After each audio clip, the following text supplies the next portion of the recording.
Approximately 11:12 this past evening, crews responded to a possible structure fire. Upon arrival, crews were met with heavy volume of fire and everything else. Shortly after, a second alarm was called in for personnel and manpower, and equipment. Within a matter of probably 30 minutes, we had the fire under control and everything after that. We did have one fire transported to hospital for a minor sprain of an ankle. Other than that, we had no injuries to public or anything else.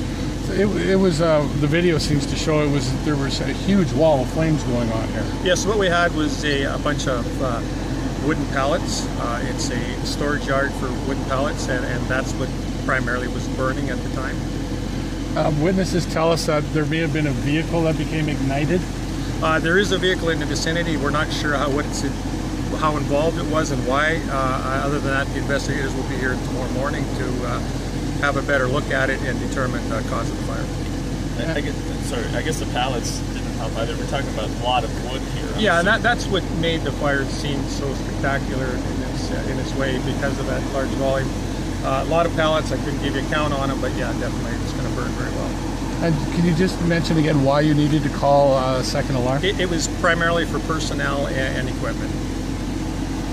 Just talk a little bit about the damage to the infrastructure. We can't see it from here. No, we're determined that the adjacent buildings and everything else are all sound.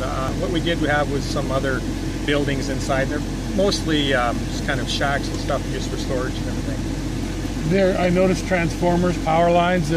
Yes, we did have some overhead lines affected. ENMAX will be fixing those later today. Do you mind just painting a picture of just the damage to the infrastructure itself, just in terms of where most of the fire hit and how badly was it? Well, like I said, it was because it was a storage yard for pallets. That's primarily what burned. There was some effective. There's a salvage area for vehicles and everything else that are basically slated for scrap metal, and that was part of the explosions. How many aerial trucks were called? We had 2 water towers, 2 aerials utilized for this, and then numerous hand lines. And how many firefighters? Approximately 50 firefighters on scene through its heaviest duration. The air quality unit was also brought in as well. Tell me about why. Yeah, we brought in as precautionary, just to make sure any smoke that's trailing downwind from here, that everything is safe for everyone in the area. Brad, what are the concerns you face when you roll up in an industrial park and you see these walls of flames? Well, for us, it's what is involved, the potential other hazards that's involved for us, propane tanks, things like that, for fossil explosions and everything else.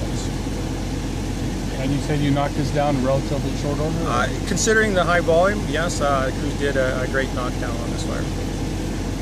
And sorry, just what is the potential threat of the lack of winds here, as well as the smoke causing some sort of air concerns? Well, in any fire, there's the smoke itself. We're not sure what's in the smoke and everything else, and we're just always precautionary on when smoke's trailing into neighborhoods or adjacent businesses and everything else. But due to the fact this is in the middle of the night, we had nobody in the area, so that's what made it easier. And then the fire was knocked down by midnight, would you say? Because it started at 11:15. I'm just trying to get a good time. Under control by midnight, yeah. Knocked down. There's still smoldering areas and everything else. So we'll be here throughout the morning and probably the afternoon of today. And still checking for fire spots. Yes, continually checking for hot spots. Okay, so hot spot. Thank you so much, Brad. No problem.